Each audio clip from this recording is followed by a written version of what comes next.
আপনাদের মাঝে একজন কমেন্ট করেছেন শিশুদের জন্য কোন পেস্টটি ভালো? সাধারণত ৬ মাস বয়স থেকে শিশুদের বা দাঁত ওঠা শুরু করে, এই কারণে ৬ মাস বয়স থেকেই ৪ বছর পর্যন্ত শিশুদের যে দুধদাঁত থাকে সেটার যত্ন নেওয়া শুরু করতে হবে। ০ থেকে ৪ বছর পর্যন্ত যে বাচ্চারা রয়েছে তাদের জন্য আমরা ফ্লুরাইড মুক্ত টুথপেস্ট ইউজ করব।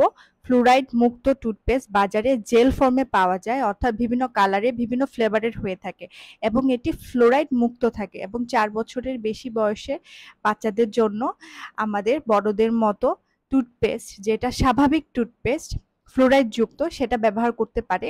এটা কোনো সমস্যা করে না।